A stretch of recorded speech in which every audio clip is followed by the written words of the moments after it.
Tabernacle Fellowship, Yahweh's Exiled Empire. Hallelujah. I will wholeheartedly give thanks to Yahweh in the council of the upright and in the assembly.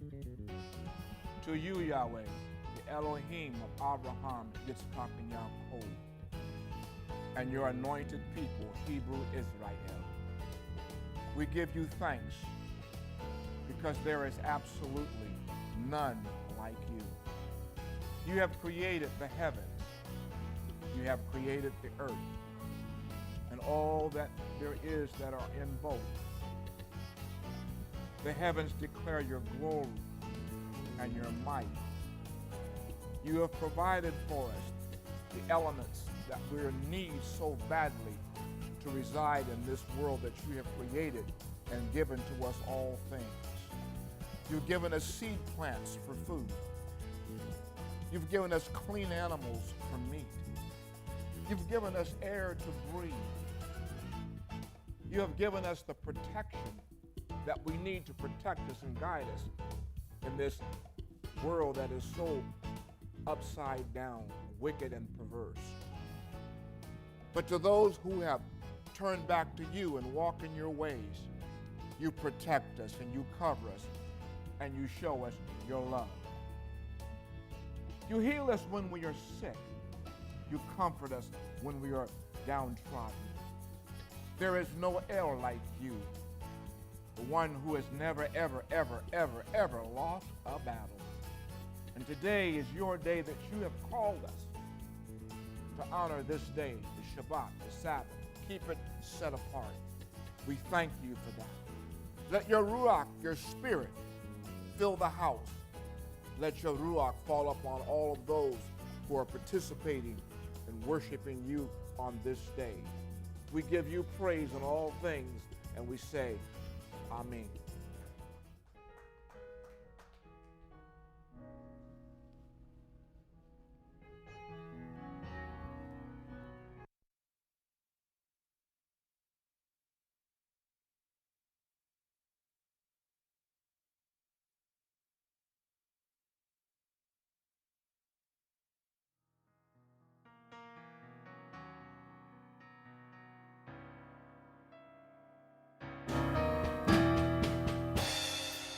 All the honor goes to your holy name. You are worthy, and we give to you the praise. Yah, we worship and we bless your name.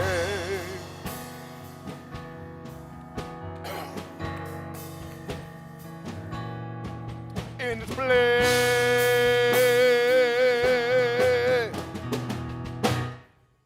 let your awesome power fall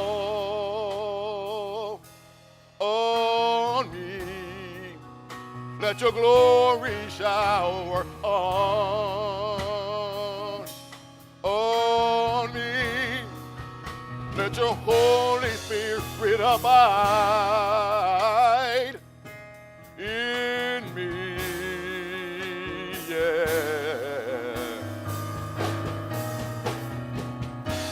All the honor goes to your holy name. You are worthy, and we give to you the praise. Yah, we worship and we bless your name.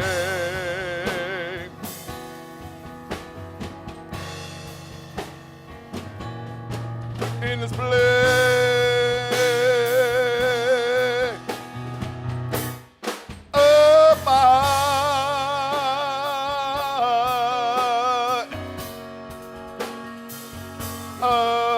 abide.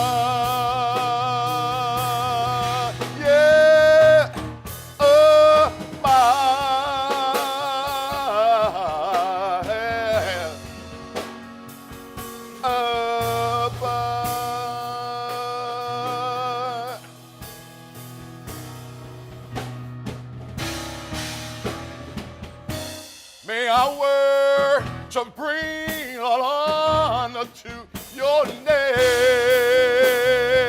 Yeah.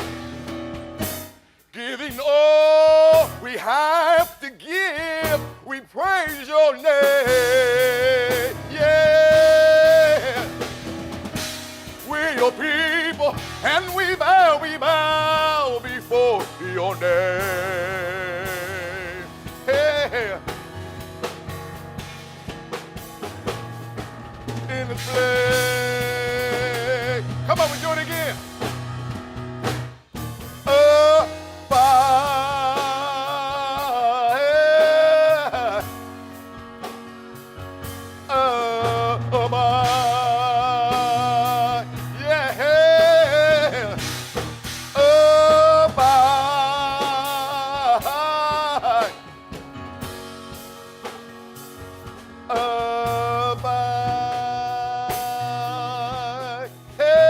Here we go.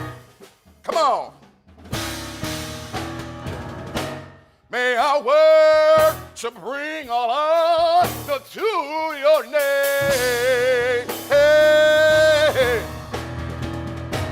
Giving all we have to give, we praise your name.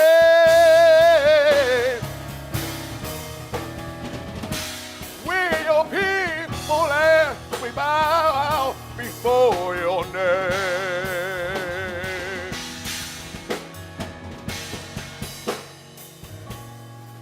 In this place.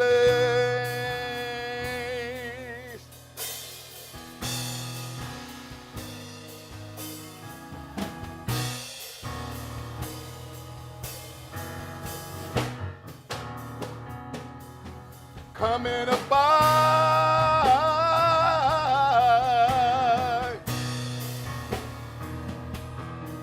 in the place.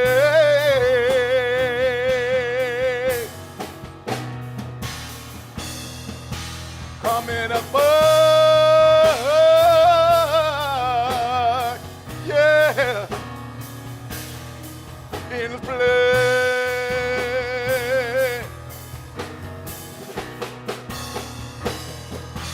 Coming abide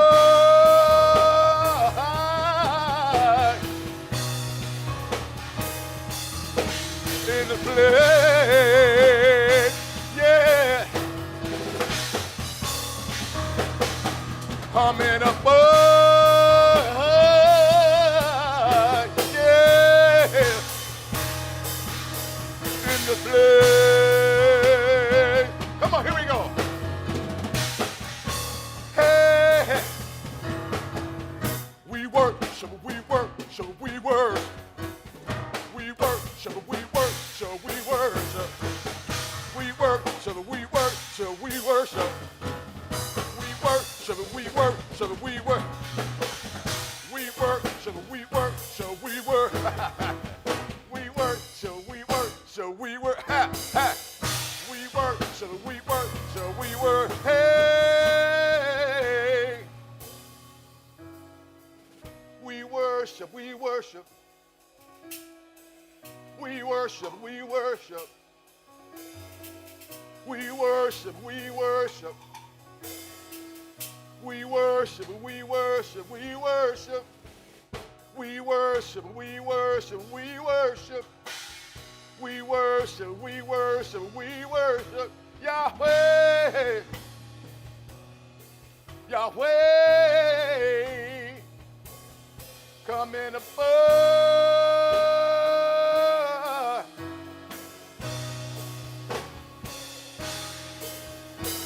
In this place, yeah.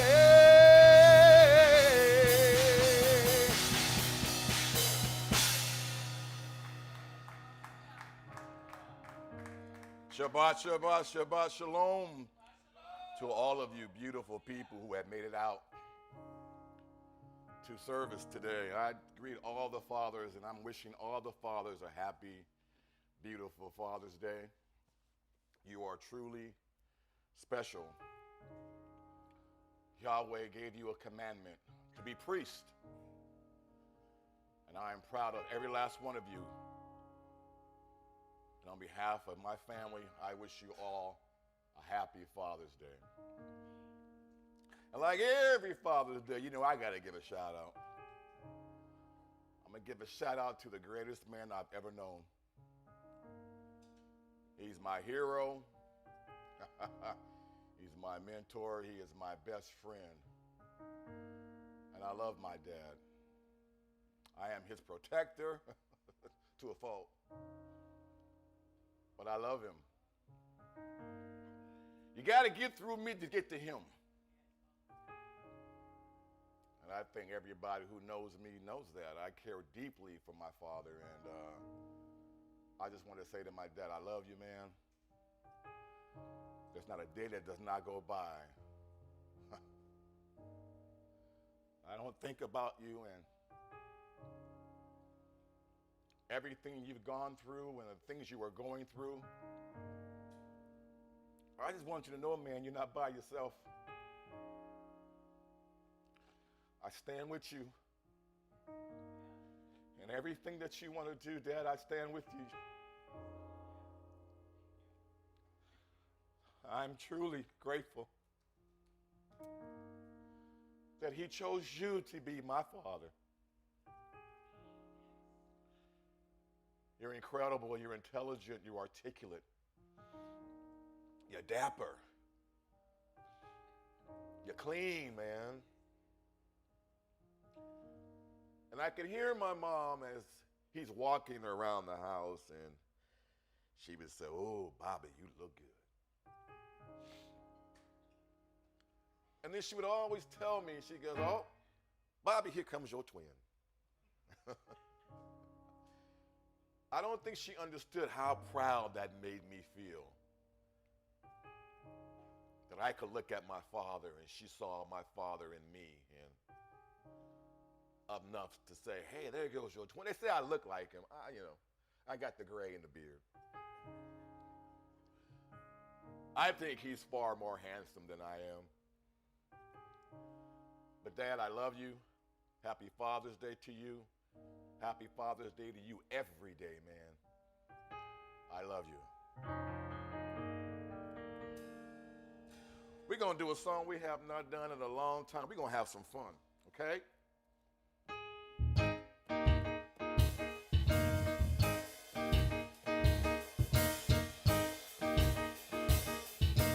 Yo! It's not about you. It's not about me. It's not about us. It's not about we. When we all get together, we all can agree. It's not about you. It's not about me. Come on. We give Yahweh the praise. We give Yahweh the praise. We give Yahweh the praise. We give Yahweh the praise.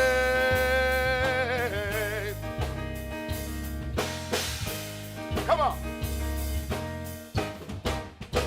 It's not about you. It's not about me. It's not about us. It's not about we. When we all get together, we all can agree. It's not about you. It's not about me. Come on. We give Yahweh praise. We give Yahweh the praise. We give Yahweh the praise. We give Yahweh the praise. Yeah. Come on. We shout hallelujah.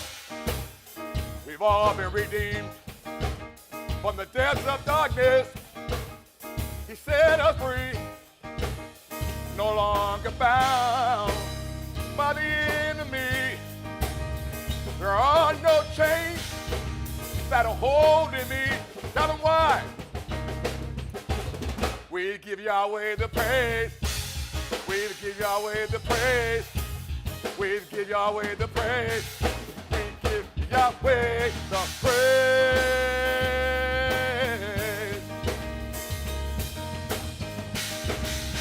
Come on, y'all, we shout. shout hallelujah. We've all been redeemed from the depths of darkness. He set us free. No longer bound by the enemy. There are no chains that are holding me. Here's why. I give Yahweh praise. I give Yahweh the praise. I give Yahweh the praise. I give Yahweh the praise.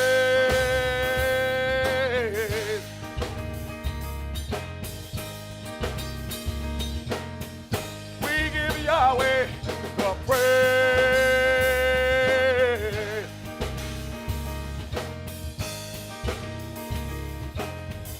We give Yahweh the praise.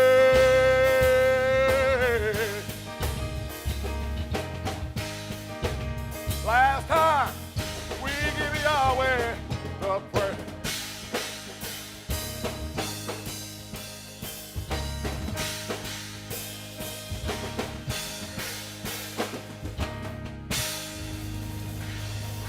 Come on, come on, come on. Somebody give Yahweh the praise. He is Yahweh and He is our Redeemer. And I thank Him for being there for us. Through everything we've been through, He has been there for us on time. And I salute Him today on this beautiful day we call Shabbat. And I say to all of you, Shabbat Shalom.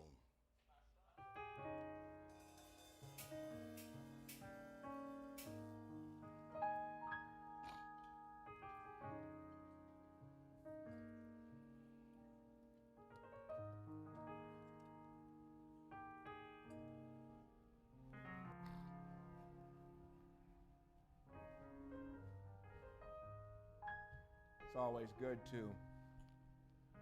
be in the house of the Most High on this wonderful day that's called the Sabbath. There's nothing like it in the world.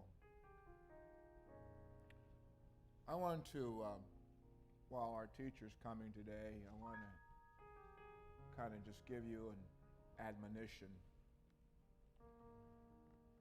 Our world and this exiled place that we are in has become and is continually becoming more and more wicked. Wicked people, evil people reside and live around us. I know that our adherence to turning back to His ways and His way of living provides us with some things that are not germane to people who live outside the parameters of the Most High's way. But I don't want us to take for granted who we are, where we are.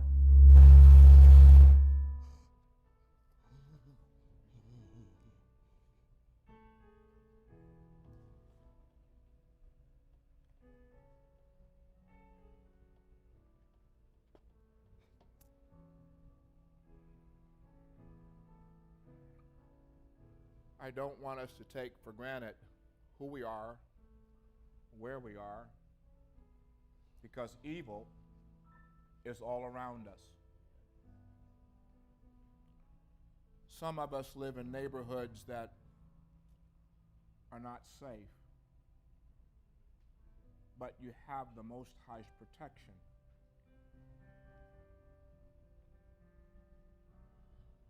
When you get ready to leave your house, when you get ready to go where you're going and get in your car, always ask the Most High to provide you with His covering and His protection. And there's one thing that is very critical to our way that ensures that we are protected. and that is our obedience to the Most High's teaching and His way. You can't sidestep the mitzvot. Whenever Israel is in right standing with the Most High, her enemies are confounded, and she's always victorious. It was sad to me yesterday to hear on the news of a young man who lived in Colorado, I think it was, and driving a Amazon 18-wheeler had a drive-by shooting on the freeway, killed him.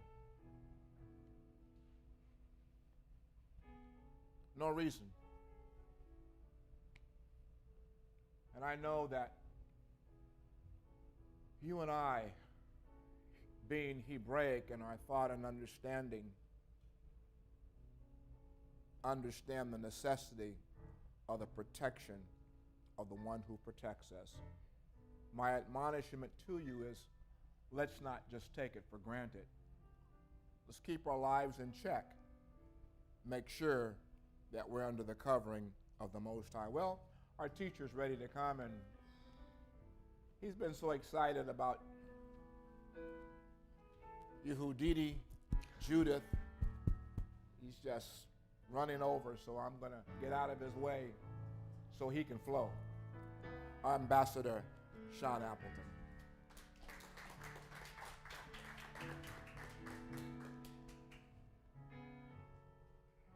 What's he gonna say? What's he gonna say? Shabbat Shalom. Shabbat Shalom. Shabbat Shalom to the beneficent Yahweh, the all-existent, the all-knowing, the omnipresent, the one who is what we would say truth and right standing now, the author and finisher of our faith.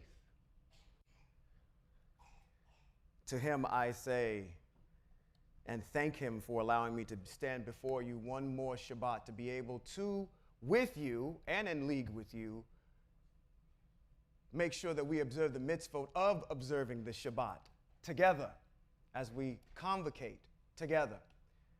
So I thank the Most High for his patience and graciousness to allow me to be here one more week.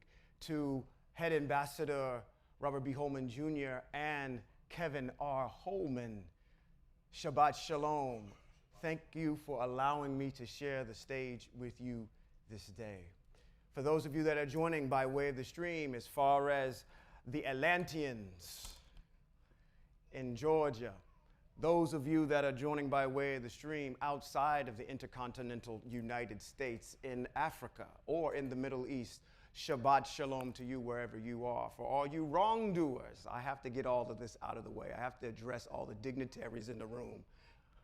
So for all the wrongdoers, individuals that have elected to know the mitzvot and have premeditatedly decided to do otherwise because the Most High needs to fit my program instead of me fitting his.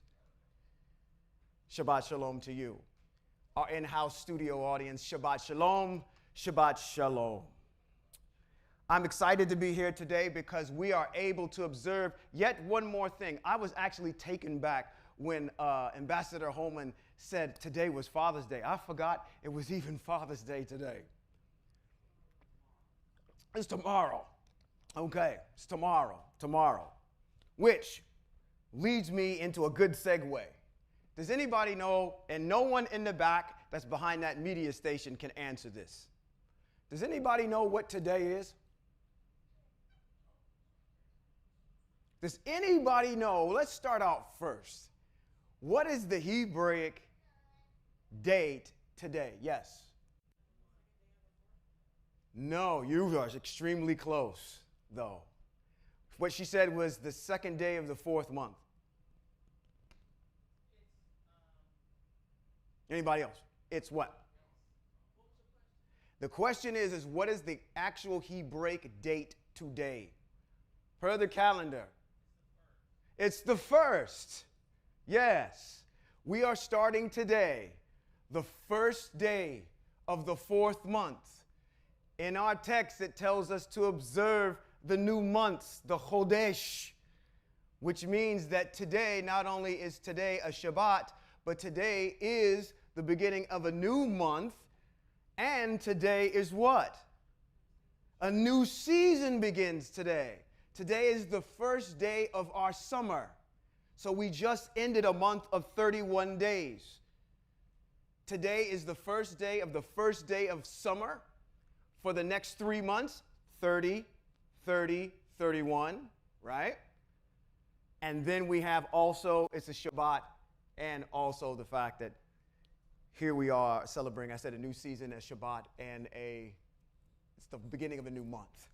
So we've got 3 things that hit. Now, it's a beautiful thing because we probably weren't even thinking about it. How many of you actually knew that? And come on, when I asked the question, there you go, I got one. When I asked the question, there's 2. Really?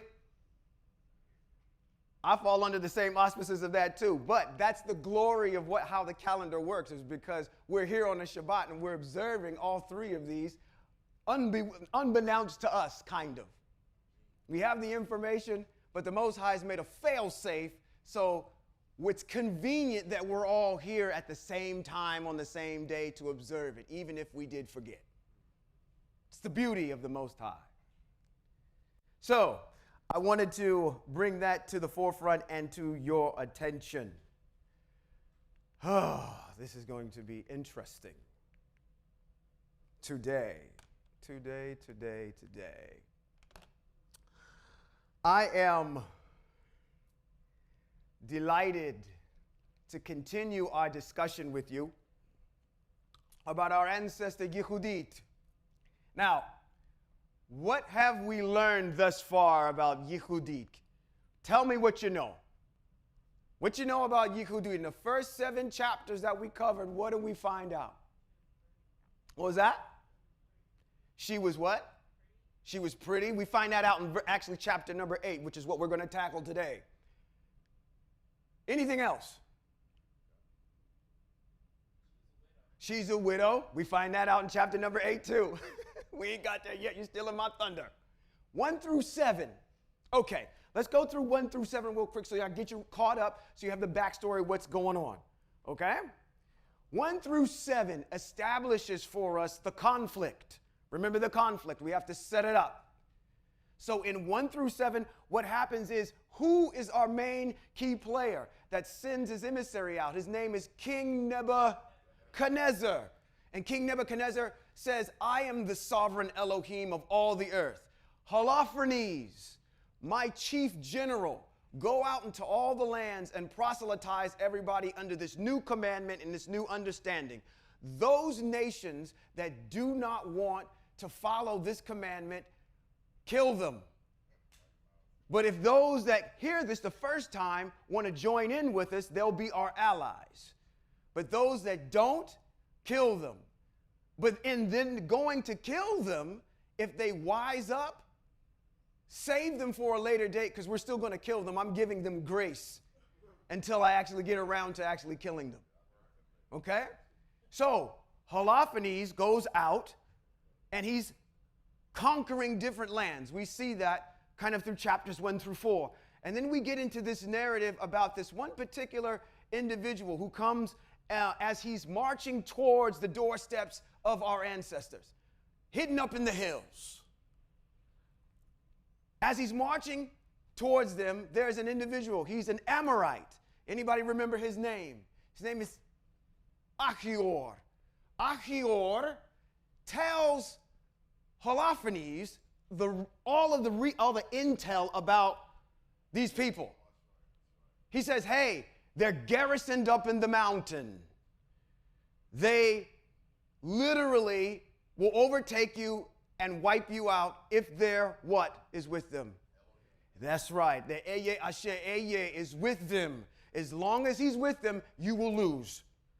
If he's not, then you'll win. So you're going to have to find out what state they're in right now. And I'm going to tell you, What's going on with our ancestors? They just returned into the land.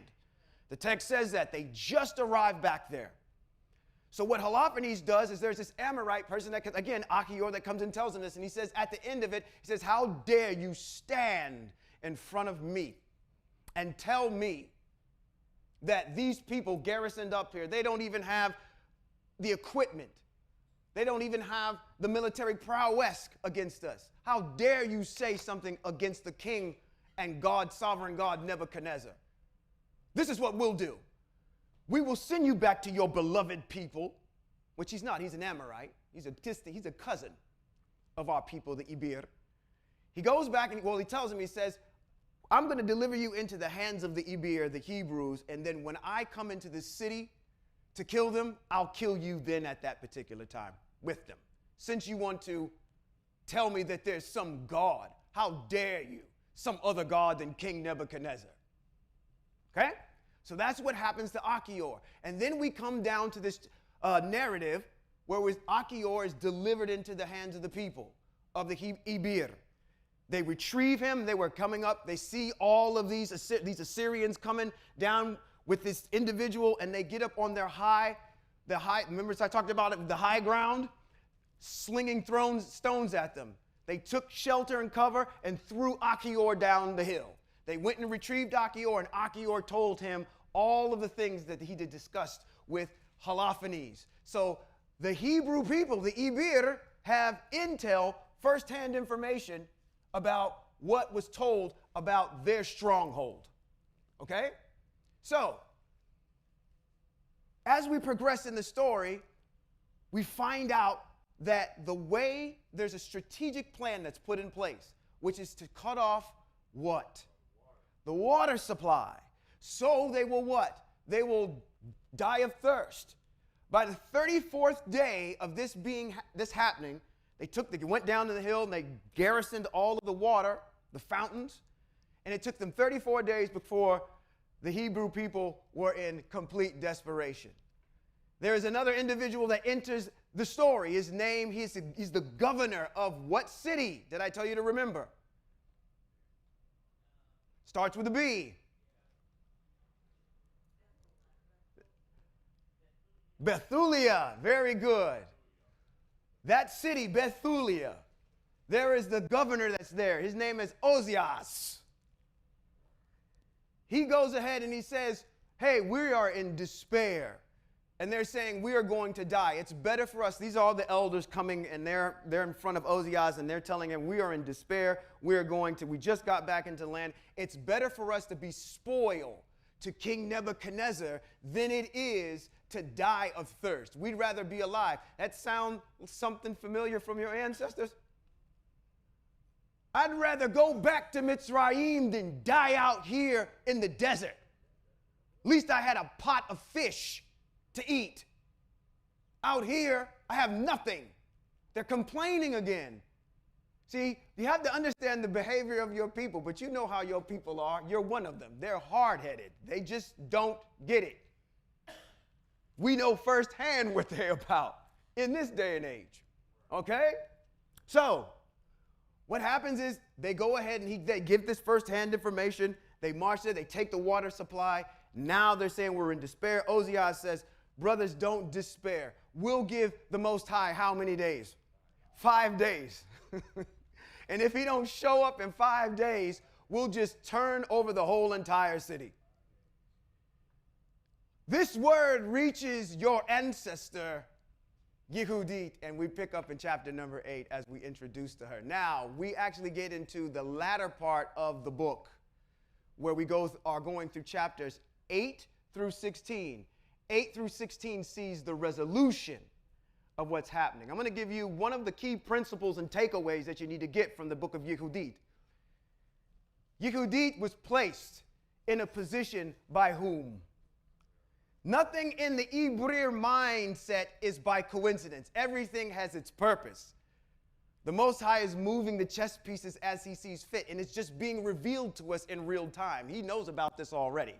So she's been put in a position where she can do what? She can save and help her people, like other matriarchs before her. Esther, Okay? So she's being put in a position. One of the key takeaways is you got to understand that even though while the people, got back into the land, the Most High sent this Nebuchadnezzar Assyrian army to what? Test them. If you say you love me, you will keep my commandments. You have something that's outside your gates and you are buckling at the knees. You are not to be afraid. I'm going to test your pedigree. And you failed this test because you were going to give up the city just because you see numbers.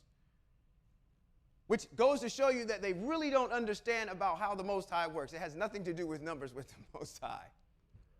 Physical numbers mean nothing. Okay? So, we have this element going on, and what you should take away is that even though the Most High sends you a test, you also have something in place that's going to help you with your salvation from that test, to help you with that test. What is that? The mitzvot. And that's what you're going to see Yuhudit do. She's going to attack the problem at its root via the mitzvot. You're going to get tested on a daily basis about the mitzvot. You may sit down at a plate of food. You're being tested with the mitzvot. Is what's being placed in front of you, are you going to eat it or not? What do? You enact the mitzvot in order to be pleasing in the sight of the Most High, so things will go well with you. That's what we get, one of the takeaways from this. Let's get right into chapter number 8. I'm excited today because this is when Sean slows way down. We raced to get to this woman. And likely so. Once you meet her, you're going to see why. We raced to get here. So I apologize. And in the categories of apologies, I must offer one and humbly come before all of you today and offer a sincere apology. Last time I spoke, I made a statement that was 100% incorrect. And I'm here to stand before you today humbly asking for your forgiveness because I need to correct something. I vividly said last week that she is not from the tribe of Simeon. That is not correct. In chapter number 9, we're going to see why that is. She is from the tribe of Simeon, and she is going to profess it herself.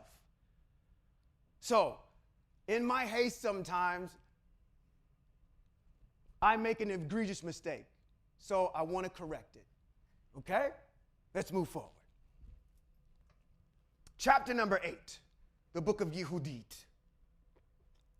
Now, at that time, Yuhudit heard thereof, which was the daughter of Merari. Now, excuse me, I'm going to butcher some of these names. The son of Ox, the son of Yosef, the son of Azel, the son of Elsa, the son of Anias, the son of Gidon, the son of Raphim, and the son of Aticho, the son of Eliu, the son of Elab, the son of Nathaniel, the son of Samuel, the son of Salasadal, the son of Yisrael. And Manasseh was her husband of her tribe and kindred, who died in a barley harvest. This man knows how to harvest barley. He died from what? We would call it what today? Heat stroke. He knows how to harvest barley. And this one day out of the blue, he decides that he's just going to die from this. Have you not been in California before when it's been 105? You know when it gets too hot, you know where to take your behind. Indoors or someplace cool. But for some odd reason, this individual dies because of something he's experienced before. I'm saying this to set the precedent that the Most High is setting this up, even with this man's death. Okay? For the deliverance of a people. Nothing is by coincidence. It's stated in here for a reason. For as he stood overseeing them, I gave the whole entire thing away before I even read it. As he stood overseeing them that bound sheaves in the field, the heat came on his head, and he fell on his bed, and he died in the city of where? Bethulia. And they buried him with his fathers in the field between Dotham and Balamo. So, Yuhudit was a widow in her house 3 years and 4 months. Remember that, 3 years and 4 months. Now, how many of you can remember the mitzvot about what she is? She's a widow. She has mitzvot that apply to her. So we must review those mitzvot and make sure we understand, because maybe those mitzvot might come into play later on. Let's review the mitzvot of the widow. Let's go to Shemot chapter number 22, verse 21. And it says, you are not to abuse any widow or orphan. If you do abuse them in any way, and they cry to me, I will certainly heed their cry. My anger will burn, and I will kill you with the sword. Your own wives will be widows, and yours own children fatherless. Let's go to Deuteronomy chapter number 25, verse 5. This is the mitzvot on the widow as what's to happen to her after a particular circumstance happens. It says, if brothers live together and one of them dies childless, his widow is not to marry someone related to him. Her husband's brother, unrelated to him. Her husband's brother is to go to her and perform the duty of a brother-in-law by marrying her. Does everybody understand what happened? Two brothers. One set has a wife and they're childless. That individual dies. That individual's wife, that's now a widow, goes to the brother. This is a part of the culture that where multiple wives come in. Okay? 6. The first child she bears will succeed to the name of his dead brother, so that his name will not be eliminated from Israel. That's a beautiful thing. Said, if the man does not wish to marry his brother's widow, then his brother's widow is to go up to the gate to the leaders and say, my brother-in-law refuses to raise up for his brother a name in Israel. He will not perform the duty of a husband's brother for me. The leaders of his town are to summon him and speak to him. If on appearing before them, he continues to say, I don't want to marry her, then his brother's widow is to approach him in the presence of the leaders, pull his sandal off his foot, and spit in his face and say, this is what is done to the man who refuses to build up his brother's family. You want to cut off the lineage of Israel. How dare you? Take off your sandal and spit in his face. There was somebody else that was sat at the gate and they had to take off their sandal too on another issue. You might want to read about that in one of them books about another woman. This is what is done to the man who refuses to build up his brother's family. From that time on, his family is to be known in Israel as the family of the man who had his sandal pulled off. Let's go to Deuteronomy chapter number 24, verse 17. It's good to review these mitzvot. They're a part of our culture. If we don't know them, how can we apply them? And I'm going to tell you the importance of the mitzvot here when we get to chapter number 9 and we talk about how this individual decides how she wants to pray to the Most High. Deuteronomy chapter number 24, verse 17 says, you are not to deprive the foreigner or the orphan of the justice which is his due, and you are not to take a widow's clothing as collateral for a loan. Rather, remember that you were a slave in Mitzrayim, and Asher your El redeemed you from there. That is why I am ordering you to do this. Last one, Vayikra, chapter number 21, verse 14. And I will put all these up here. As I bounce around here, you have the chapters that I went to. Vayikra chapter 21, verse 14. And it says, he is to marry a virgin. He may not marry a widow. Divorcee, we're talking about the whom in this? Kohanim, very good. Profane woman or prostitute, but he is to marry a virgin from among his own people and not disqualify his descendants among his people, because I am who?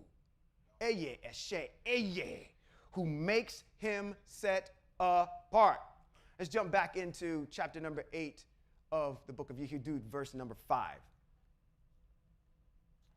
See, when I start to slow down, this actually starts getting good to me. Listen to this. If your neighbor is dozing off, having a lack of mass, tell him wake up, just as a courtesy, because you're going to miss something good here. And she made her tent, and she made her a tent upon the top of her house. That's important. She has a house, and she put a tent on top of it. And put on sackcloth upon her loins, and wear her widow's apparel. So there is a widow's apparel that is in our culture. What that is, I don't know, but we at least have some indication that it has to do something with sackcloth. And she did what? She fasted. Fasting is a part of our culture. And all the days of her widowhood. How long was that? I just gave you the answer. 3 years and 4 months. Very good.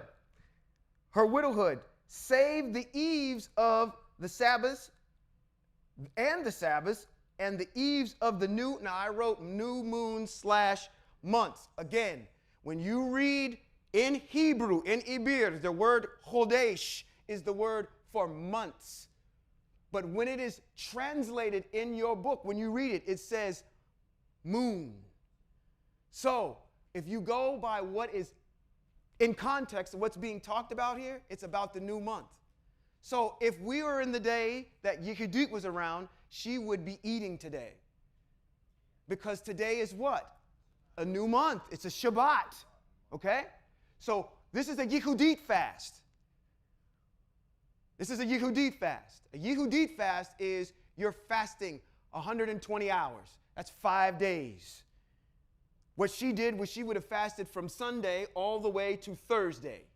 And then on the eve of the Shabbat, which is Friday, she broke her fast that day. And then she ate again on the Shabbat. And then any time that there was a Sabbath, meaning the Feast of Matzah is during that particular time, Yom Kippur, Pesach, you have to eat on those days. Those are Hebraic days that you can congregate and have a feast. That's what they're called. So she ate on those days. For 3 years she did this. Imagine this. Can you guys do this? Can you say on Sunday, tomorrow, I'm going to stop eating. And I'm not going to eat again until Friday. Trust me, you can do it. Trust me, you can do it. I wouldn't tell you that if I didn't have firsthand experience with it. Moving on. I'm going to get crucified in the car when I go home. Ooh, I can feel this one. Feel the laser eyes on me. Verse 7. She was also, of good countenance and very beautiful to behold. Okay, that didn't resonate with nobody. Okay, I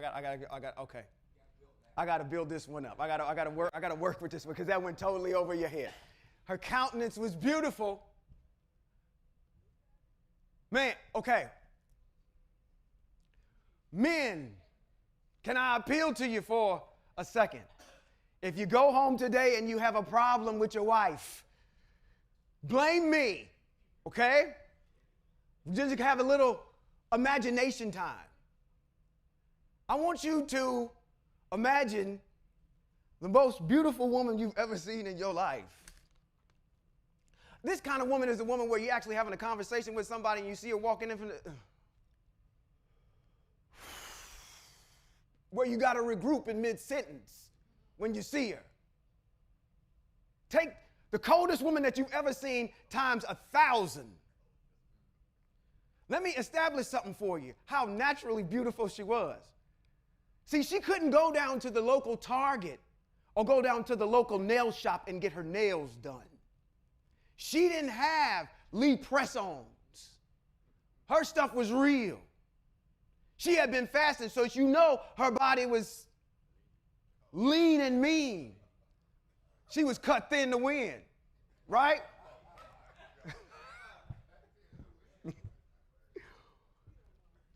She couldn't go down to the local wig shop, get any extensions. She didn't have any access to that. This woman was naturally beautiful. I want to tell you how beautiful she was. When you go out to, anybody been to the Grand Canyon? Anybody been to, matter of fact, everybody's seen this. We all live in California. You looked out on the horizon as the Most High paints this beautiful picture of all these colors that are in the sky. And everybody can look at that and say, that is beautiful. It wasn't that she was beautiful to some people. She was beautiful to everybody. In that vein, where you can look at a canvas that's big. Come on now, you're not getting this, what's going on. Y'all spend it. I don't want you to spend too much time on the fact that she was beautiful, but I want you to spend more time on who made that. See, too many times we're looking at, oh, this is a beautiful podium, but we don't give credence to the person who actually had the imaginative ability to actually make this. This wouldn't exist unless it was in the mind of someone. This woman is beautiful for a reason. It is always the deliverance of a people. And this time, we're going to do it with beauty. If you could see the inside, I'm using my imagination. I'm just going to talk for a while. I'm using my imagination. When you walked into the Holy of Holies, and you see all of the artwork that Beatsiel had devised in his mind and all of this master craftsmanship, that is a static piece of material. This is a woman that moved. This is a craftsman that has formulated this woman, and she is a part of your people. But that's typical. You should be like, oh, okay, well, I'm used to that already, because who else was gorgeous? Sarah was gorgeous. There are some beautiful women that are a part of the Hebrew people. You should never be a part of a group of Hebrew people and feel like I'm ugly, or The Most High is not going to do that. Not at all. Sound like I'm getting ready to have a Tim Robbins session up here. Okay? She was beautiful to behold. And her husband probably would have went to jail. Well, probably not. I was thinking, here again, I got to go fight for my love again. Her and her husband, Manasseh, had left her, come on now, this is what you want, gold and silver and men servants and maid servants and cattle and what? Lands. Wait a minute, hold on. And she rich? Where the husband left her money. Left her real estate. This woman is an influence in the land of Eretz Israel. Is it not establishing something, men, when it talks about you need to be a covering for your wife? You need to be providing something for her. She needs to know you have some security there, that when the bottom falls out, that she's taken care of. Wow, I don't know if that's something that's being talked about in our Hebraic text. I guess that's a principle that we've always had, and we've lost it along the way somewhere.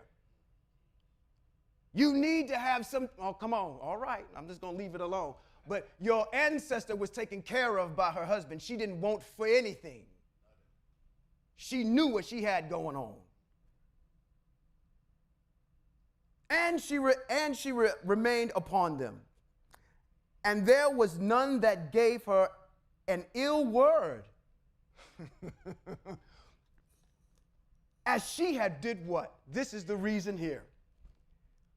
Because she feared. Eye asher eye. Not only was she beautiful, not only was she rich, it says that the text says that there was, now listen to this, she didn't have no women being jealous of her. I know you women got a testimony about that. I know you've been hated on because I've walked in the room and okay, I wasn't doing anything, but this jealous spirit just showed up for no reason. I was doing my own thing. Come on, you've been there. Nobody had an ill word against her. She feared the Most High and was respected in that right. I'm giving you some principles upon which your community acted. This is the behavior upon which we are to exemplify. Verse 9, now, when she heard the evil words of the people against the governor, that they fainted for the lack of water, for Yuhudit had heard all the words that Ozias had spoken unto them, and that he had sworn to deliver the city unto the Assyrians after 5 days. He put the Most High on a clock. We'll see how that works out for you. If you don't, how do you have the arrogance to say, you know what? If you don't show up in 5 days, then we're gonna act on our own. But you've heard that before. If you don't deliver us from what's going on, then we're going to render your word weak and ineffective, and we'll do something else on our own.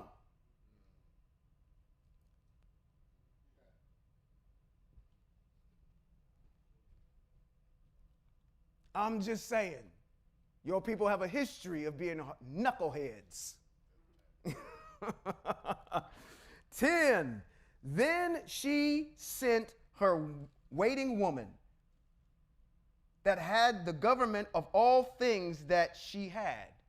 She had an assistant that helped her to call Ozias and Charbis and Charmis, the ancients of the city, which are just the elders. Okay, this would be the equivalent of saying this woman has so much stature that she says, like if this was modern day, that she says, hey, listen, I need my assistant, and this is what I'm going to tell you. Go get Gavin Newsom and tell him to come over here. That's how much of a woman of prominence she was, where she had the ear of the elders when she could summon them. Okay? Where did this woman come from? This is a unicorn. But it gets even better.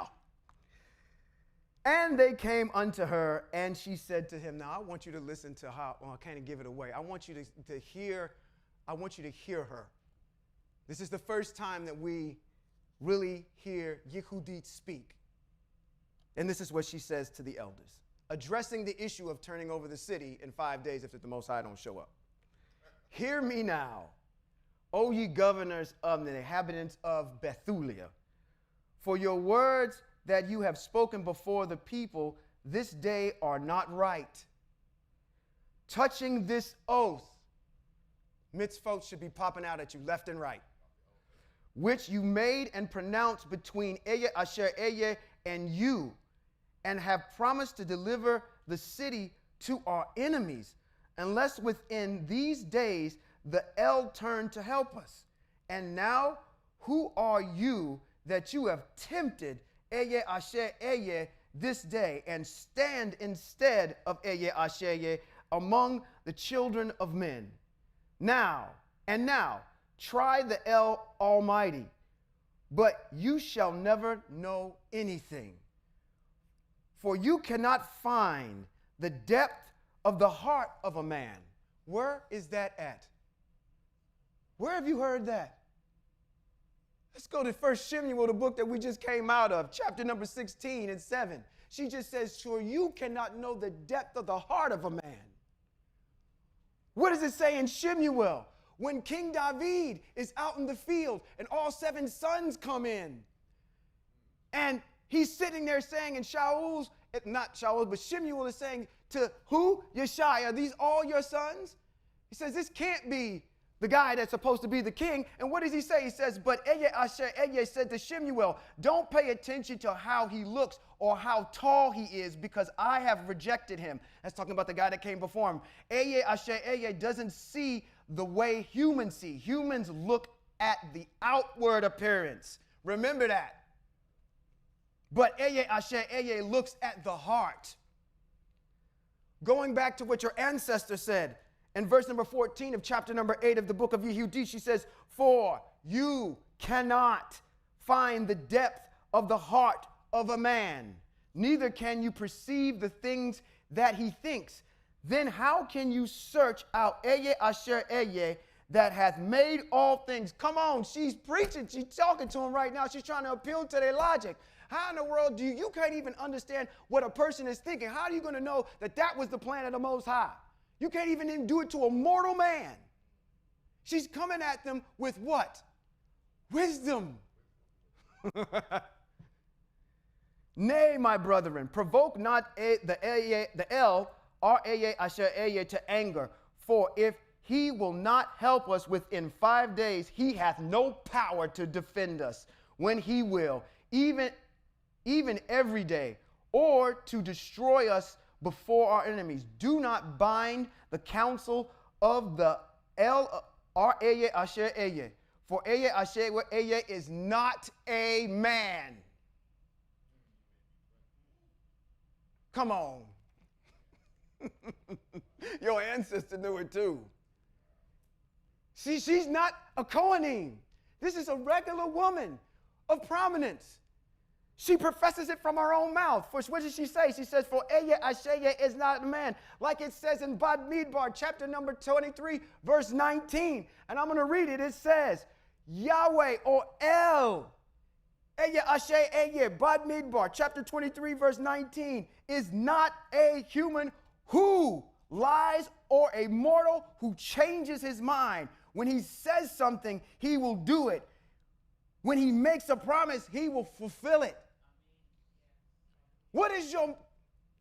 I'm trying to get you to understand that in these apocryphal books, your ancestors are quoting the mitzvot left and right.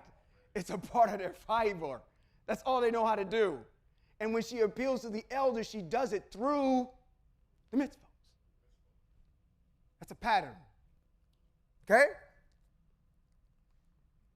It says, 16, do not bind the counsels of the El, I went back to chapter number 8, of our El, Eye Asher Eye, for Eye Asher Eye is not a man that he may be threatened.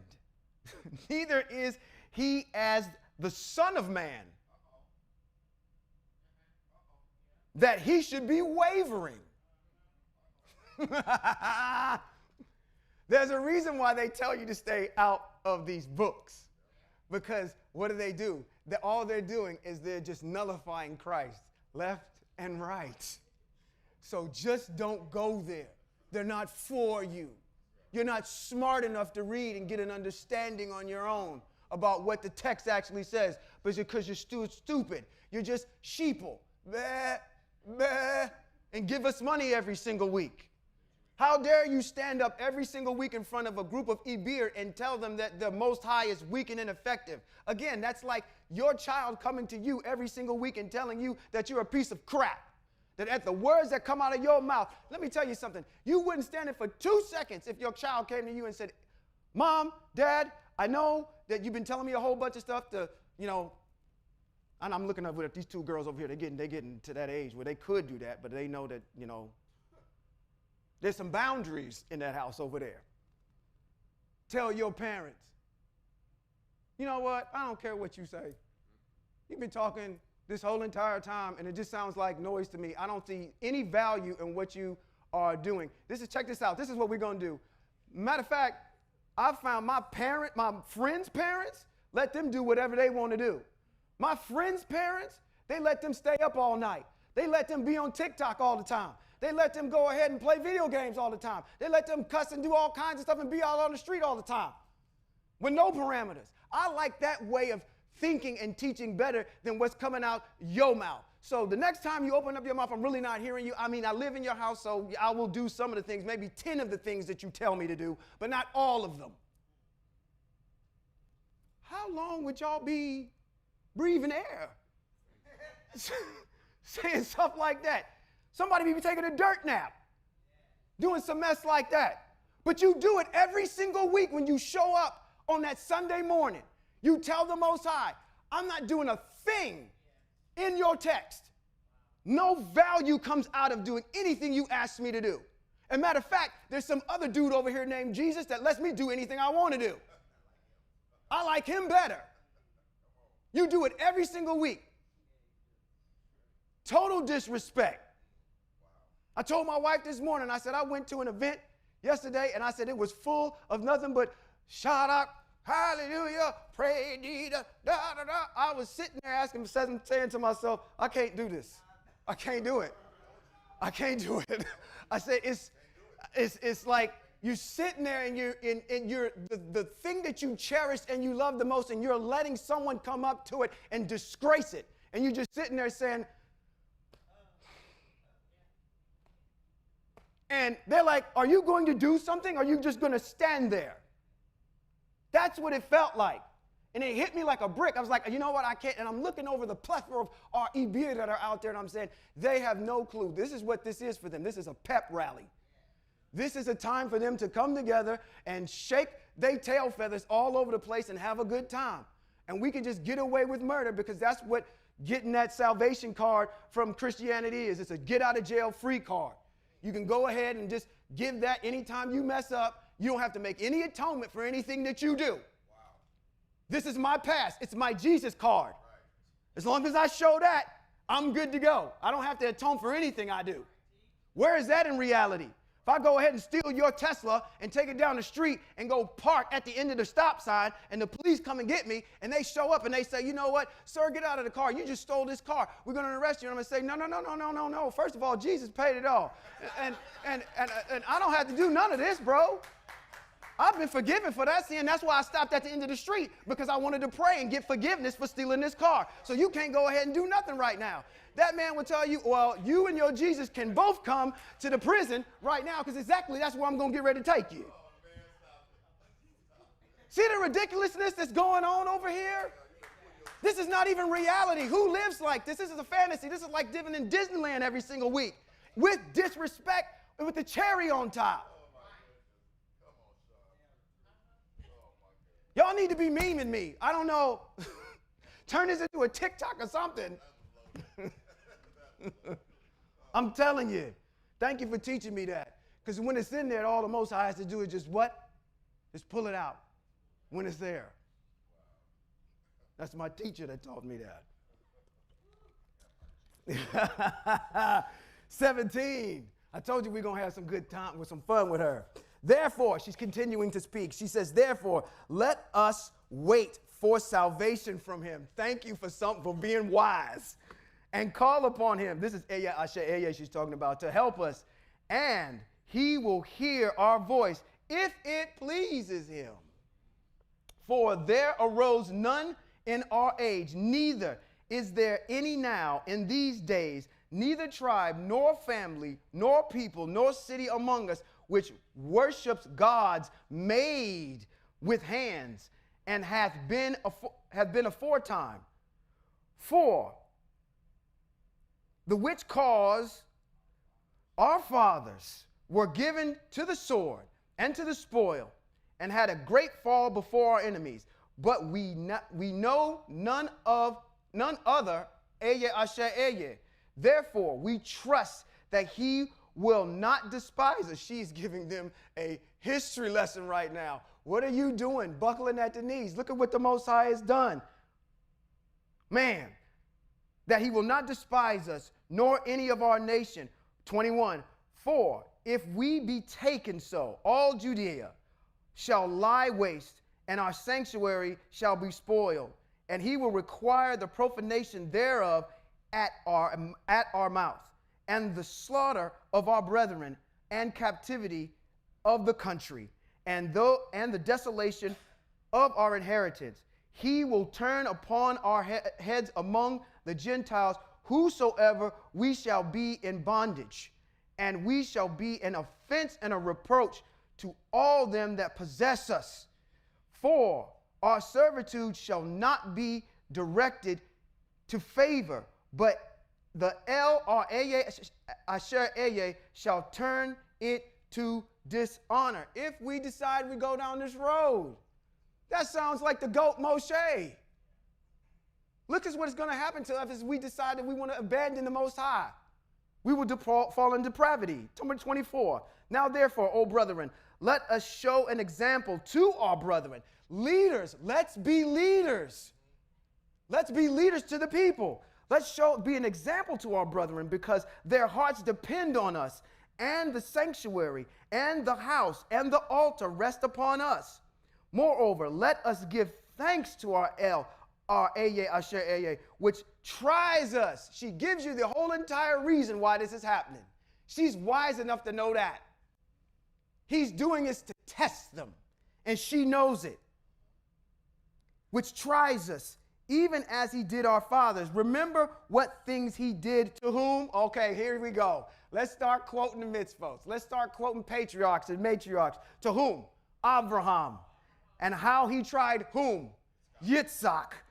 And what happened to Yaakov in Mesopotamia of Syria, when he kept the sheep of Laban, his mother's brother. For he hath not tried us in the fire, as he did them. Be thankful. The Most High hasn't tried us yet, but he's getting ready to. For the examination of their hearts, neither has he taken vengeance on us, but the El does scourge them that comes near unto him to admonish them. Then Ozias is the governor, remember. Then said Ozias to her, all that you have spoken hast thou spoken with a good heart, and there is none that may gainsay your words. There's none of us in here that will refute anything that you just spoke. You spoke nothing but wisdom. For this is not the first day where thy wisdom has manifested itself. She's done this before. But from the beginning of your days, all the people have known your understanding, because the disposition of thine heart is good. But the people were very thirsty, and compelled us to do unto them as we have spoken, and to bring an oath upon ourselves, which we will not break. You have to honor the oath. So what is happening, guys, ladies? She's got to deliver these people in how many days? 5 days. She's got to do this. We see the setup? All right. Therefore, now pray you for us, because you are a woman of YAHWEH'S, and the El will send us rain to fill our cisterns, and we shall faint no more. Verse 32. Then said Yuhudit unto them, hear me, and I will do a thing. She's not even telling her what her plan is. Which I shall go throughout all the generations, which shall go out throughout all the generations to the children of our nation. Are we not reading about her exploits right now? She's speaking something into existence right now. We're reading about our ancestor. You shall stand this night in the gate, and I will go forth with my waiting woman. And within the days that you have promised to deliver the city to our enemies, you clowns, the El will visit Israel by mine hand. But inquire not you of my act, for I will not declare it unto you until the things be finished that I do. I want to take a sidebar real quick, and I want you to understand something. How strategic this woman is already. She's super strategic already. She's a woman. She's a wife. She knows how to go before dignitaries and get their ear through the wisdom that she's speaking, number one. But what does she establish for you right now? She establishes, number one, her understanding of what's going on and what the Most High is doing. She understands the threat. And then what does she do here at the end, at the very end? She doesn't tell them her plan. Why? Because there's a saying in prison, snitches get stitches. Okay? I'm smart enough to know that if I tell you guys any part of this, we already got a defector that came already over here telling us the plan already. You don't think both sides know what's going on? I can't tell you what's getting ready to happen. You just need to trust me. She's giving them no reason not to trust her. Okay? Now, last part. It says, then said Ozias and the princes unto her, go in peace, and the El Asher Eye be before you to take vengeance on our enemies. So they returned from the tent and went to their wards. Chapter 9. We have had, this is a good chapter to go through because you're going to hear the heart of this woman in totality. I want to preface something as we get into this. Is Yuhudit's prayer. So she goes before the elders now. She gets her mandate. They've given her the blessing and said, this is the parameters upon which we're going to act upon. She knows in her head what's going to happen. And then she goes before the Most High. This is what happens in chapter number 9. This is a set of protocols that you need to be instantiating yourself on how you should function. Yuhudit is giving us the blueprint on how we should act. We understand the problem, and then we go into fervent prayer with the Most High. If there's any teachings that we've done before in the past, this will compound and stand on the back of it. This is how Ibir pray. How are you taught to pray in Christianity? Our Father, which art in heaven. Come on, you know it. Finish it. Hallowed be our name. Thy kingdom come on earth as it is in heaven. Give us this day our daily bread. Give us our trespasses. That's what we give for those that trespass against us. Lead us not into temptation, and lead us not into temptation. Sean, shut up. Stop singing. But deliver us from from Eva? No, deliver us from evil. That's a movie. For thine is the kingdom, the power, and the glory, and forever. That's how you were taught to pray, right? Wow. That's not how Hebrew pray. That's for a group of people that can't remember nothing. That's for a group of individuals that says you're not smart enough to remember or even know how to pray. So we're going to give you something you can remember. You say that prayer and for what? You don't even know what you're saying it for. This is just how I should do it. This is how Ibir pray. Listen to your ancestor. She's going to give you the blueprint. Yuhudit fell upon her face and put ashes on her head. She's doing this because she's grieving, okay? And uncovered the sackcloth wherewith she was clothed. She's humbling herself in this grief that's happening. Not because of her father, not because of her husband, but for what's she's getting ready to do. She's humbling herself as much as she can. And about that time that the incense of the evening was offered in Yerushalayim, in the house of El, Yuhudit cried with a loud voice and said, listen to the structure of how she prays. This is structure. This is the reason why you need to know these mitzvot. She says, oh, Eye Asher Eye, of my father Simeon. That's why I had to apologize to you, because she comes out of her own mouth and says, Father, I'm from the tribe of Simeon, to whom you gave a sword to take vengeance of the strangers. What is she referring to? Dinah was raped, and it was two brothers that avenged this whole town of Shechem. Was Simeon and who? Levi.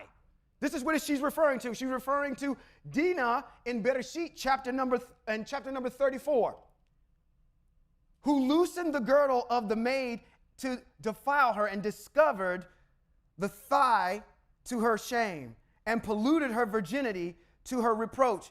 For you said, it shall not be so, and yet they did so. Wherefore you gave their rulers to be slain, so they died their bed in blood, being deceived, and smote the servants of their lords and the lords upon their throne, and has given their wives for a prey, and their daughters to be captives, and all the spoils to be divided among thy dear children, which were moved with your zeal, and abhorred the pollution of their blood, and called upon you for aid. O my El, hear me also, a widow. Mitzvot. If they cry to me, I will hear them. Mitzvot. Come on now. For you have wrought not, and I want to explain to you, she's did something already. She's quoting something that happened in the history of her ancestry to the Most High. And then she comes right behind it and follows it up with a mitzvot. For you have wrought not only those things, but also the things which fell out before, which and which ensued after. Thou hast thought upon the things which are now, and which are to come. Yea, what things you did determine were ready at hand, and said, No, we are here, for all your ways are prepared, and your judgments are in your foreknowledge. For behold, the Assyrians are multiplied in their power, and they have exalted with horse and man. They glory in the strength of their footmen. They trust in the shield and spear and bow and sling, and know not that Art-El, the El that breaks the battles, Eye Asher, Eye is your name. Throw down their strength in thy power and bring down their force in your wrath, for they have purpose. What is she doing? She's identifying the problem back to the Most High. Okay, throw down their strength in thy power and bring down their force with your wrath, for they have proposed to defile your sanctuary and to pollute the tabernacle where your glorious name rests, and to cast down with sword the horn of thy altar. Behold their pride, and send your wrath upon their heads. Give into mine hand, which I am a widow, the power that I have conceived. Smite by the deceit of my lips the servant with the prince, and the prince with the servant. Break down their stateliness by the hand of a woman. For your power stands not in multitude, nor by the might of strong men, for you are the El of the afflicted. What? Come on, you got to follow the pattern of what she's doing. I got to narrate this along the way. What is she doing? She's going ahead. She's getting the situation. If you got to, I got to finish this whole entire prayer, and I'm going to summarize it because it's getting good to me now too. For your power stands not in multitude, nor by the might in strong men. For you are the El of the afflicted, and the helper of the oppressed, and the upholder of the weak, and a protector. Your ambassador talked to you about that. The protector of the forlorn, a savior of them that are without hope. I pray to you, O El of my father, and El of the inheritance of Israel, El of the heavens and earth, creator of the waters, king of every creature. Hear my prayer. Does that sound familiar? And make my speech in deceit to be their wound and stripe, who have proposed cruel things against your covenant and hallowed house, and against the top of Sion, and against the house of the possession of your children, and make every nation and tribe to acknowledge that you are the El of all power and might, and that there is none other that protects the people of Israel but you. I'm telling you something. This is how your ancestor prayed. If you're in a situation, you need to pray the same way. What is the situation? Is there something that I know in that mitzvot, in that Torah, that relates to what's going on in my situation right now? That's what she did. She said, I've got a situation. You are the El that delivered my ancestors. Let's go on precedent on what you've done before in the past. Call upon what's happening now in my current state as being a widow, because I know if I invoke that mitzvah, you are going to hear what I got to say. Moving on to that, I'm going to exalt you because you do everything. Who is above the Most High? You've created all things. Who was there in the beginning to do anything but you? You are the all-existent one. From out of oneness came everything. How in the world can I stand here without your power? It didn't sound like, oh, God, would you turn on my lights? Come on, PG&E. Come on, Jesus. You got to do this for me right now because you know what? I'm destitute and I'm out here in the street. It wasn't about your light bill. It ain't got nothing to do with that because they teaching you how to pray, stupid. See, when we do it, it's like this. Think of praying to the Most High like the solicitation side of a website. You bought a piece of software and it don't work, and then what you do, you go to this section that says comments, and you put a little comment in there and say, Most High, I got a comment. Can you please help me figure out what is going on with this particular situation? And you get a personal answer back. And what is it going to do? Still put you right back to the mitzvot. You have to get his ear. And the way that you get his ear is you say, you did this in the past before. You've already done it. So therefore, I invoke the mitzvot, which I'm allowed to do before you, to act on your behalf. and for your people. We got a lot of stuff we got to cover with Yuhudit, but we're going to have to do it next time, the next time I get up here, whenever that is. So let me bless you with this.